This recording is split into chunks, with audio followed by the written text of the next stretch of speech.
ये दुनिया का काला हकीक एक ऐसा पत्थर है जो एक ही समय में पूरे विश्व के हर देश के लोगों द्वारा प्रिय रहा है। उत्तर के, पश्चिम के, दक्षिण और पूर्व के जितने भी देश हैं, सभी देशों ने ये काला हकीक को माना। उन लोगों ने देखा कि ये काला हकीक जिस घर में रहता है वहाँ मंत्र शक्ति दूसरे लोगों के टोने टोट के काम नहीं करते, और जिस जगह ये रहता है वहाँ उस घर के सदस्यों में किसी को 7.5 की शनि हो, शनि का कोई प्रकोप हो, शनि दशा के कारण विपत्ति हो, तो वो होता नहीं है। ये पत्थर उस जादुई तरंगों से सभी ग्रहों को संतुलित करने के साथ साथ समृद्धि को भी आकर्षित करने की ताकत रखता है, जिस कारण ये लोकप्रिय रहा। लेकिन ये दुर्लभ पत्थर मिलना थोड़ा दुर्लभ रह गया, इतना जल्दी मिलता नहीं है। लेकिन आप जिस कैलाश धन रक्षा कवच को देख रहे हो, ये शुद्ध काला हकीक हमने बहुत मुश्किल से ढूंढ के कुछ बनवाए हैं, जिसको हम गुरु पूर्णिमा के दिन हमारे भक्तों को प्रदान करने के लिए लेके रखे हैं। और जो गुरु पूर्णिमा पर यहीं पहुंचेंगे वो अभी 2100 रुपया ऑफिस में भर के अपना नाम रजिस्टर कर सकते हैं, और जिसको नहीं आने की स्थिति है वो पोस्ट के द्वारा भी मंगा सकते हैं। लेकिन जितनी कॉइन हमारे पास अभी फिलहाल विद्यमान है, उतना आने के बाद हम ये बुकिंग बंद करेंगे, क्योंकि हर गुरु पूर्णिमा को कुछ न कुछ उपहार देते हैं, तो इस बार भी देने की इच्छा से ये बनवाई है। लेकिन जितने हमारे पास हैं उतने ही दे पाएंगे, उससे ज़्यादा कोई मांगे तो और एक व्यक्ति को एक ही दे पाएंगे, 2, 3, 4 बुकिंग नहीं होंगे, क्योंकि थोड़े ही हैं तो हर एक को लाभ मिलना चाहिए। इसलिए एक व्यक्ति एक ही ले पाएगा, और जितने हैं वो बुकिंग आने के बाद इसको बंद कर देंगे। लेकिन जितने दर्शक चाहते हैं पहले इसका लाभ लेके, इन दोनों का सबसे बड़ी विशेषता है इसकी ना तो रोज कोई दिया करना है, ना पूजा करनी है, ना कोई प्रकार का अनुष्ठान नहीं है। ये वस्तु विद्यमानता से ही लाभ देने वाली वस्तु है, ये सबसे बड़ी फायदे की बात है। अलमारी में अंदर रख दिया, ये अपना काम करेगा। कई लोग कहते हैं हमने बहुत चीजें रखी, हमको तो उसका कोई फायदा नहीं दिखा। ध्यान रखना, खड्डा भरता है ना तो वो दिखता नहीं है किसी को, जब बिल्डिंग बनेगा तभी दिखेगा, खड्डा दिखता नहीं। वैसे हमारे पाप कर्म इतने होते हैं, तो उस पाप कर्म को ये चीजें कितनी निवृत्त करती आ रही है हमको समझ नहीं पड़ता। एक समय आने के बाद ये पाप को निवृत्त भी करके पुण्य की समृद्धि को खींचने भी लगता है, तब जाके समझ पड़ेगा कि ये कैसे काम करता है। इसलिए आप सबको ऐसे मनियों की, मंत्रों की, औषधियों की शक्ति, मैंने बोला ना पंचामरा साधन। मेरे पास अभी एक जोगी आया था, यहीं पास में, यहाँ पास के क्षेत्रों में जंगलों में रहते हैं। वो कोई हरे पत्ते ले आया था, स्वामी जी आपको दिखाना है, दिखाना। मैं क्या दिखा रहा है भाई, हमारे तिरुपतुर वाले आनंद भाई बाफना उसको लेके आए थे, वो उनसे परिचित है, तो उसको लेके आया। तो वो उसने मेरे सामने, भाई मेरे सामने एक मक्खी पकड़ के मार दी उसको। मैंने कहा भाई तू ये क्या कर रहा है भाई, पाप लगेगा मेरे को, मैं तो संत हूँ, मेरे सामने जीव हत्या क्यों कर रहा है? क्या आपको बताना है महाराज? क्या बताएगा? मक्खी को मार के क्या बताएगा? अच्छे से मसल दिया उस मक्खी को, यानी उसका प्राण तो कभी का उड़ गया। फिर ये पत्ता जो लाया था उसको उसके सामने ऐसे रखा, वो जो टूटे अंग है मक्खी के, पैर, हाथ, पंख, वो भी जुड़ गए, और मेरे आंख के सामने वो मक्खी उड़ने लगी, प्राण आ गई उसमें। तो ध्यान रखना, औषधि इन चीजों को कही जाती है। औषधि ये नहीं जो एलोपैथिक कंपाउंड है कि आयुर्वेदिक सिद्धा कंपाउंड। औषधि यानी इस धरती में हनुमान जी जाके संजीवनी पर्वत उठा लाए, लक्ष्मण जी और राम जी को नागपाश की मूर्छा से बिल्कुल उनको होश में लाने की शक्ति वो संजीवनी वृक्ष में थी। यहाँ पास में ही कोल्ली मलई है, कोल्ली मलई यानी पहाड़, कोल्ली पहाड़, कोल्ली मलई यानी कोल्ली पहाड़। उस पहाड़ में ऐसी ऐसी औषधियां हैं महाराज, दिव्य औषधियां जो कुछ भी कर सकती है, कुछ भी सिद्धि। देखो मैंने भी आपको बताया, कुछ पत्ते बेल के, ऐसे पत्ते जिसका चूर्ण करके कुछ चीज मिला के आप तिलक कर लो, आपका जन्म का वैरी, जन्म से ही आपका दुश्मन है, जब ये तिलक करके जाओगे तो वो दुश्मन आपके तुरंत चरण में पड़ जाएगा, 2 घंटा भी नहीं लगेगा, उसी समय चरण में गिर जाएगा। ये आकर्षण वशीकरण शक्तियां हैं।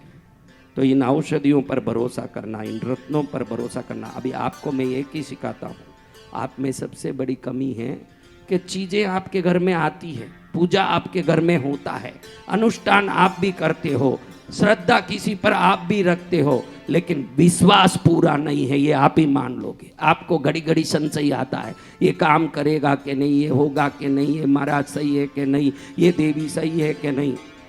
देवी हो कि महाराज हो कि कोई भी हो, जब तक उनको आपने अपना नहीं बनाया तब तक पूरी परीक्षा लेने की आपको अधिकार है। आप पूरा परीक्षा ले सकते हो कि ये मेरी इष्ट देवी बनने लायक है कि नहीं, ये मेरे गुरु बनने लायक है कि नहीं।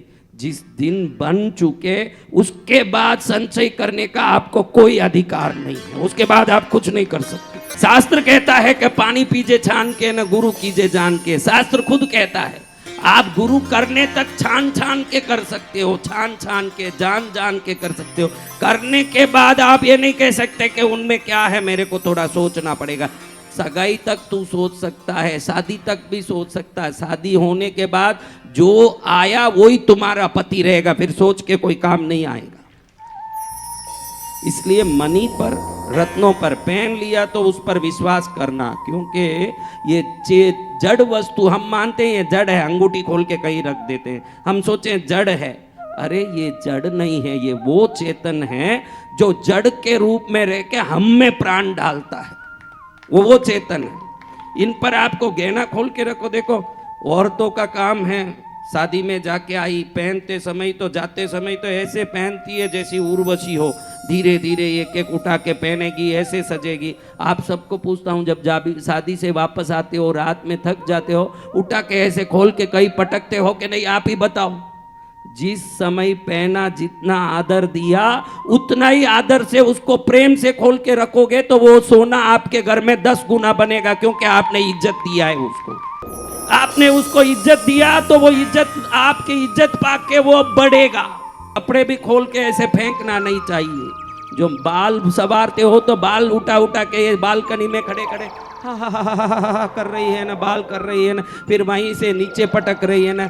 बाल तेरे सिर का है तो उसकी भी इज्जत है। तू तेरे अंग के चीजों का ही इज्जत नहीं दे तो तुझे दुनिया का कौन सा आदमी इज्जत देगा, ये मुझे बता। इसलिए आपको अपनी चीजों का इज्जत रखनी पड़ेगी। बाल उठा के कहीं भी फेंक दिया, बाल, औरतें बड़ा कंगा करती करती उठा उठा के यहाँ डालती है, बराबर सबको इकट्ठा करके कूड़ेदानी में डालनी पड़ेगी।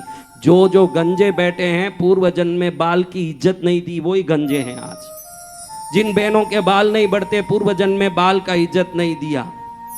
आप जिस अंग को, जिस वस्तु को, जिस व्यक्ति को, अंग वस्तु व्यक्ति, ये इज्जत देने से बढ़ते हैं ना, इज्जत घटाने से घटते हैं, ध्यान रखना। जिसको आप इज्जत दोगे वो आपको इज्जत देगा, तो इज्जत देना सीखो। देखो मैंने कितने इज्जत से ये जिबू कॉइन और ये कैलाश धन रक्षा बनाया है। पंडित जी भी आएंगे और इन सबको सिद्ध करेंगे मंत्रों से। क्या मंत्र है? ओम क्लीम श्रीम हरवीराय। क्या है ये? कौन है हरवीर? हर याने शिव, हरि याने विष्णु। इसमें क्या मंत्र लिखा है किसी को मालूम नहीं। मैं कई समय से इसकी शोध करने की सोच रहा हूं। ये क्या है? हर वीर, हाँ 52 वीर बोलते हम। कितने वीर? 64 जोगिनी। जोगिनी कितनी है? 64। तो वीर कितने हैं? 52। तो एक एक, नारायण का एक वीर है, ब्रह्मा का एक वीर है, काली का एक वीर है, भैरव का एक वीर है। उनके अंग रक्षक हैं वो। तो मंत्राचल जब मथा गया तो उसमें से हलाहल निकलने लगा। क्या निकलने लगा? सब घबरा गए, सब छोड़ दिए उधर, मंत्री छोड़ करके भागने लगे देवता राक्षस, और हा कर रहे, क्योंकि हलाहल विष चारों तरफ फैल के पूरे ब्रह्मांड को त्राही त्राही करने के लिए मजबूर कर रहा। उस समय शंकर आए तो शंकर के साथ हर वीर, हर यानी शिव, वीर यानी उनका अंग रक्षक, वो मंत्राचल पर्वत पर खड़े रहे और शंकर जी ने अपने तरंगों से, शक्ति से पूरे ब्रह्मांड में व्याप्त हलाहल को खाली हाथ से ऐसे किया तो पूरा एक ही कुंभ में आके गिर गया। और भगवती की सौभाग्य की शक्ति के उनके गले में वो हलाहल रुक गया। उस समय मंत्राचल का अधिष्ठायक बन गया शिव जी का ये अंग रक्षक।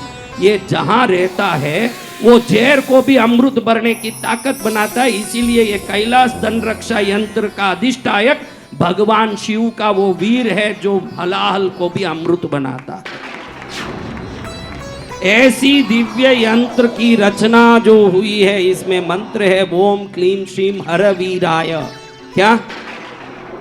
हराय यानी शिव, हर वीरा यानी शिव जी का वीर जो अंग रक्षक है, मंत्राचल वासी ने नमा। इससे क्या मालूम पड़े, वो मंत्राचल पर्वत में ही निवास करते हैं।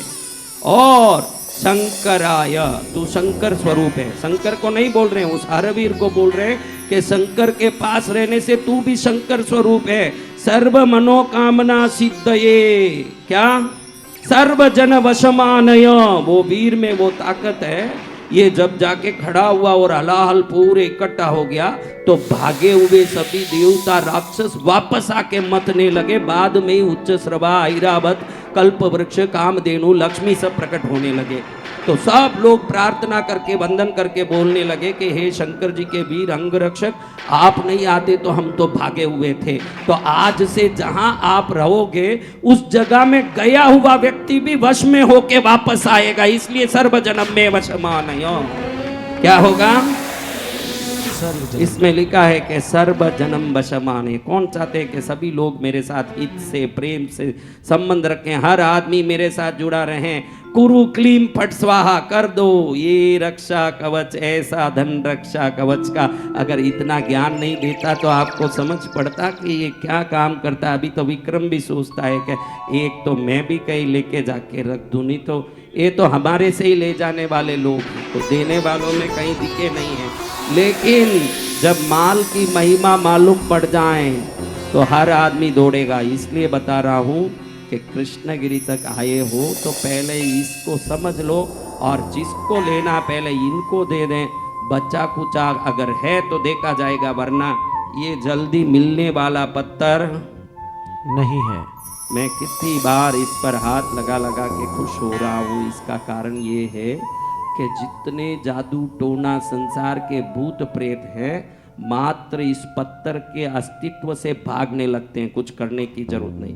और इसको अगर आप ज़्यादा पावरफुल बनाना चाहते हो तो पूर्णिमा के रात में आप इसको नमक के पानी में डाल के टेरेस पर रख दो, तो जितने अशुद्धियों को इसने खींचा वो सब साफ हो जाएगा। वापस पानी में धो के अगले दिन से, महीने में एक बार नमक के पानी में रख के चांदनी में रख दो। चांद की रोशनी में ये अमृत श्रवण करता है, उसको अमृत का शरण करता है, अमृत को बाहर छोड़ता है और जहर को खींचता है। हलाहल विष का मंत्राचल वासी हर वीर का ये साधना है। तो इसको पूनम के दिन नमक के पानी में रख के अगर टेरेस में रख दोगे, अगले दिन धो के घर में रख दोगे, हर महीना कुछ न कुछ तो चमत्कार होके ही रहेगा। और महीने महीने में आपको ये पगार देने लग जाएगा। क्या देगा? पगार। कौन चाहते हैं पगार चाहिए? हाँ, तो पगार सबको चाहिए, तो देख लो, उसको लेने वालों को मिलेगा पगार। और मैं कोई आपको फुसलाने के लिए इसको दे के, आप मेरे में जो दया है वो बोल रही है कि चलो ये जो आए हैं इनको मिल जाएं। पहले कृष्णगिरी तक विश्वास करके आए हैं और धाम को देख रहे हैं, क्योंकि जो आए ही नहीं, देखे ही नहीं, उनको यहाँ की ईमानदारी और भक्ति और सेवा क्या मालूम पड़ेगी। आंख से देखोगे तो ही घोड़ा गधे का फर्क मालूम पड़ेगा, वरना क्या मालूम पड़ेगा हमारा। इसलिए जिसको ये लेना है 9053 पर संपर्क करें। कितने में संपर्क करना, बोलो नंबर बोलो। 90513। हाँ, गुरु का आदेश है, अपना मोबाइल नंबर भूल जाओ चले, धाम का मोबाइल नंबर याद में रखिए, क्योंकि समय पर अपने मोबाइल नंबर से नहीं, माता के नंबर से ही जीवन में रक्षा मिलने वाली है। इसलिए कौन सा नंबर लेना है? 90513।